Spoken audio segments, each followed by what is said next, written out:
Sean, obviously being named All SEC yesterday, his first year in the league, just the moment you were kind of courting him to come here, all that, how is he a different player now than what he was when he first got here from your perspective? Yeah, I think first of all the individual stuff. It's all team awards. You got to be on an upper half team in the league to get a guy on the all conference team. And if you finish, if you win the league, you always get a couple guys. So Sean will tell you the same thing. Those got team success written all over them. Just like the best player in the league on the worst team never gets the MVP and that kind of deal. So it's a team sport. I think we're proud of Sean. We're happy for him, but I think Sean's the first to tell his teammates, and he already has. No big deal. We all came here to win, team stuff, not individual stuff. With Sean, I just think that we've strived for him to be the best version of himself this year. He's already an established player at Virginia Tech. We just wanted him to be his most aggressive self here and try to expand on his game in some ways, and I think he's done that, as well as I think Juju's done a great job this year, giving us point guard mentality, but also staying true to who they are, which is natural scorers. What do you need to see from your team this week in Nashville? Yeah, our thing in March has always been kind of the same. We've had a lot of success this month with different teams based on a plan we're trying to execute. For us, it's pretty simple. It's two words. It's be us. When you have the kind of season that we've had, we've earned an at-large bid to the NCAA tournament. We've been more than competitive. We've got some great wins. We beat a lot of teams that will be in the tournament. We beat a lot of teams that have a chance to be a 1 or 2 seed in the tournament. And so back to just kind of reminding the guys as March begins, postseason March begins, let's don't forget what got us here. Be us. Now for us, we need to be the best version of us. I can imagine if you're coaching an undefeated team going into March and everything's kind of gone your way, then you could just say be us. For us, we have to say be us and put a little bit of an asterisk next to it, the best version of us. The team that early on competed with Houston and Illinois, the team early on that beat BYU and competed with Purdue, beat Colorado State, beat Louisville, that team. The team in the SEC that has road wins, including at Alabama, the team that has quality home wins at Tennessee at home. So just reminding the guys, this is what got us here. This is who we are. This is our identity. So in postseason play, you just simply want to be us.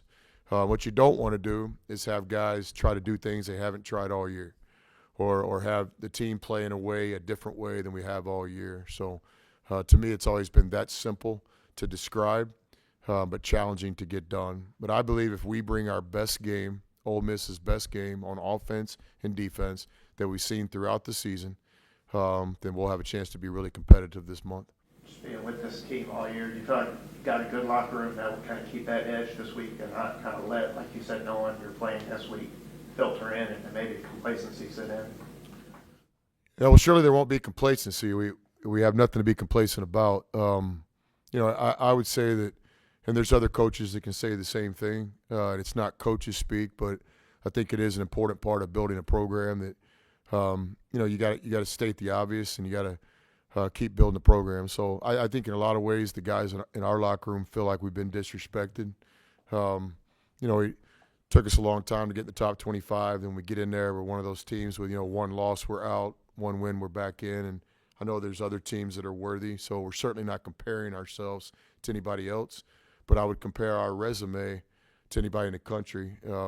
Not sure in a week where you beat Tennessee, who's a projected 1 seed, maybe 2 seed in the tournament, you beat them at home, and then you lose on the road to Florida, a number 1 seed by everybody's talk, regardless of what happens the rest of the season, and then you just fall so far down in the poll. So it's things like this that we're just showing our team. We're not certainly focused on a poll, but we're absolutely focused on getting some respect.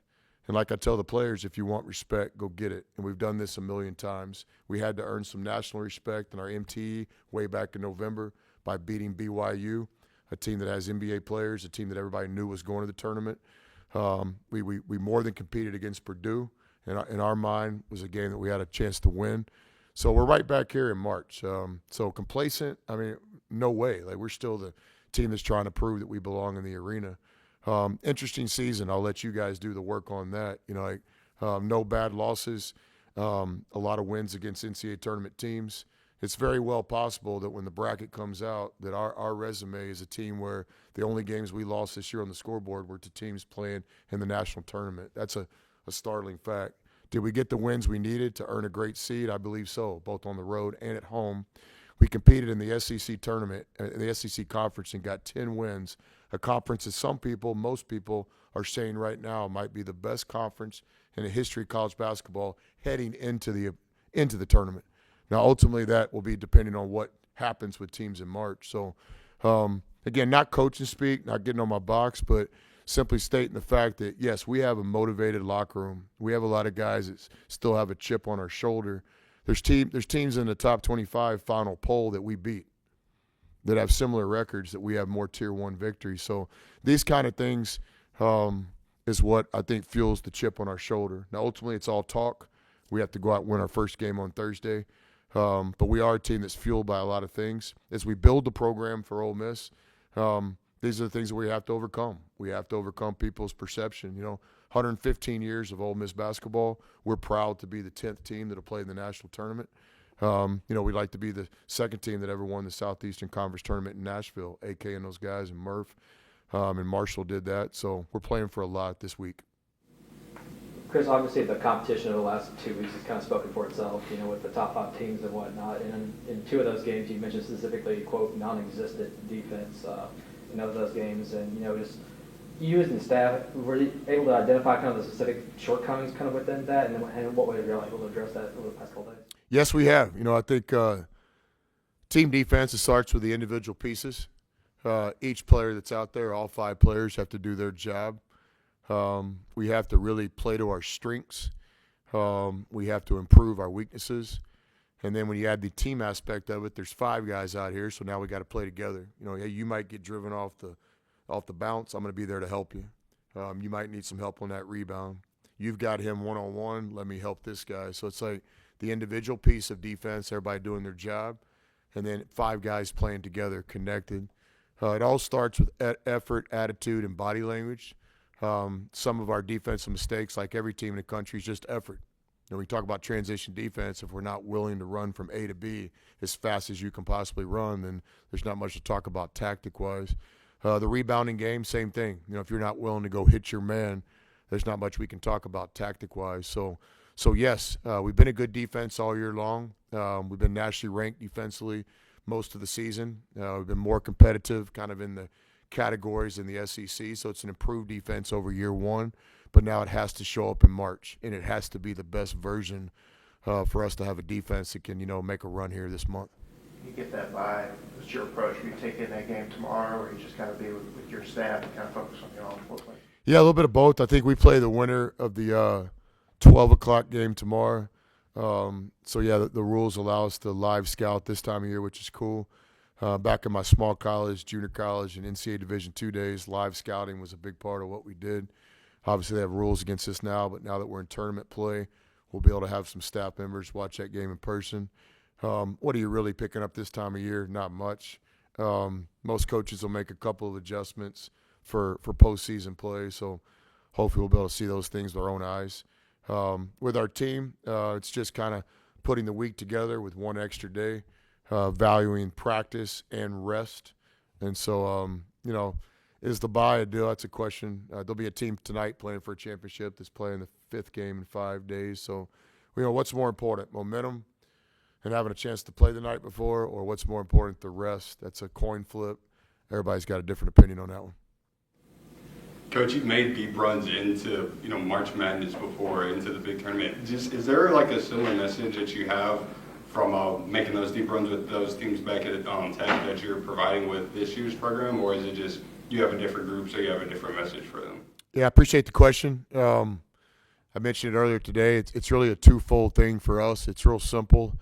We want to be us, and we want to smell the roses a little bit along the way. So what we mean by that is we want to be the best version of ourselves.